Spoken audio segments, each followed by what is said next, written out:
ನಮಸ್ಕಾರ. ನುಡಿ ಬೆಳಕು. ದಾದಾ ಪೀರ್ ನವಿಲೆ ಹಾಳ್ರವರ ಪ್ರಜಾವಾಣಿಯ ಅಂಕಣ ಬರಹ ದೊರೆಗಳು ಕ್ರೌರ್ಯ ತೊರೆಯಲಿ. ನಾದಿರ್ ಶಾ ಬದುಕಿದ್ದು 59 ವರ್ಷ ಮಾತ್ರ. ಮೊಘಲರ ದೊರೆ ನಜೀರುದ್ದೀನನ್ನು ಗೆದ್ದು ಕೈಗೊಂಬೆ ಮಾಡಿಕೊಂಡ.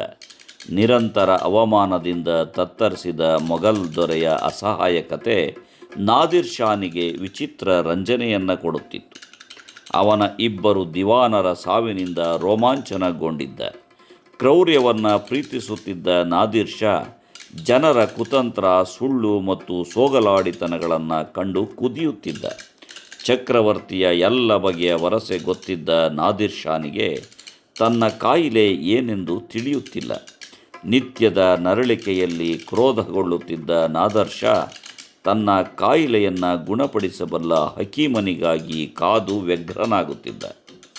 ಉಲ್ಬಣಗೊಳ್ಳುತ್ತಿದ್ದ ತನ್ನ ಕಾಯಿಲೆಯಿಂದಾಗಿ ಸುತ್ತಮುತ್ತ ಇರುವವರೆಲ್ಲರನ್ನೂ ಅವಮಾನಿಸುತ್ತಾ ಒಂಟಿಯಾಗುತ್ತಾನೆ.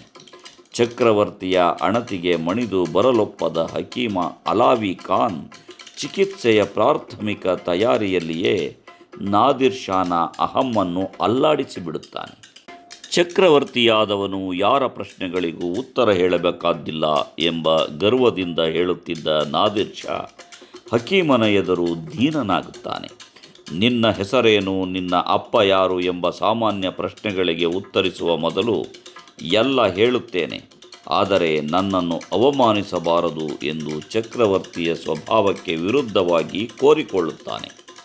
ಅಲಾವಿ ನಿಧಾನಕ್ಕೆ ಚಕ್ರವರ್ತಿಯ ಒಳಗಿದ್ದ ಮನುಷ್ಯನನ್ನು ಹೊರತೆಗೆಯಲು ಪ್ರಯತ್ನಿಸುತ್ತಾನೆ. ತನ್ನ ಕಣ್ಣು, ಕಿವಿ ಮತ್ತು ಹೃದಯವನ್ನು ಚಕ್ರವರ್ತಿಯಾದವನು ಸದಾ ನೈತಿಕ ಎಚ್ಚರದಲ್ಲಿ ಇಟ್ಟುಕೊಳ್ಳುವ ಅಗತ್ಯವನ್ನು ಹೇಳುತ್ತಾನೆ. ಯುದ್ಧ, ಕ್ರೌರ್ಯ ಆದ್ಯತೆಯಾಗುವುದು ಅಥವಾ ಕಟ್ಟಕಡೆಯ ಆಯ್ಕೆಯಾಗುವುದು ಕೂಡ ಸಾಮ್ರಾಟನ ಸೋಲನ್ನು ಸೂಚಿಸುತ್ತದೆ ಎಂದು ಅಲಾವಿ ಖಾನ್ ಮನದಟ್ಟು ಮಾಡುತ್ತಾನೆ. ಭೂಮಿಯು ಕಪಟವಿಲ್ಲದ ಪ್ರೇಮದಿಂದ ಕೂಡಿದೆ. ದೇಶದ ಆಳ್ವಿಕೆಗೆ ಇರಬೇಕಾದದ್ದು ಎಲ್ಲರನ್ನ ಎಲ್ಲ ಕಾಲಕ್ಕೂ ಅವ್ಯಾಜ ಪ್ರೇಮದಿಂದ ಕಟ್ಟುವ ಮನಸ್ಸು. ದುಷ್ಟರ ಆಳ್ವಿಕೆಯಲ್ಲಿ ನ್ಯಾಯ, ಧರ್ಮ ದುರ್ಬಲಗೊಳ್ಳುತ್ತವೆ. ಇಂದಿನ ಜಾಗತಿಕ ಜೀವನ ವಿಧಾನವನ್ನು ಗಮನಿಸಿದರೆ ಭೂಸಂಪತ್ತಿಗಾಗಿ ನಿರಂತರ ಯುದ್ಧ ಮತ್ತು ಹಿಂಸೆಯ ಮೂಲಕ ಗೆದ್ದು ಮೆರೆದಾಳಿದ ಯಾವ ಚಕ್ರವರ್ತಿಯೂ ಈ ಜಗತ್ತನ್ನು ಪ್ರಭಾವಿಸಿಲ್ಲ ಎನ್ನುವುದು ತಿಳಿಯುತ್ತದೆ. ಚರಿತ್ರೆಯಲ್ಲಿ ಅವರ ದರ್ಪ ಮತ್ತು ವೈಭವಗಳನ್ನು ಓದುವಾಗ ಕೂಡ ಇವರೆಲ್ಲ ಜನರನ್ನು ದುಡಿಸಿಕೊಂಡ ಬಗೆಯಿಂದ ಹೆಮ್ಮೆ ಹುಟ್ಟುವ ಬದಲು ಅಸಹ್ಯ ಹುಟ್ಟುತ್ತದೆ. ಉಣ್ಣುವುದು ಪಡಿಯಕ್ಕಿ, ಮಲಗುವುದರ್ಧ ಮಂಚ, ಕುಡಿಯುವುದು ಒಂದಾವಿನ ಹಾಲು, ಇದರಾಚೆಗೆ ಆನೆ, ಕುದುರೆ, ಒಂಟೆ ಬಂಡಾರಗಳೆಲ್ಲ ಯಾತಕ್ಕೆ?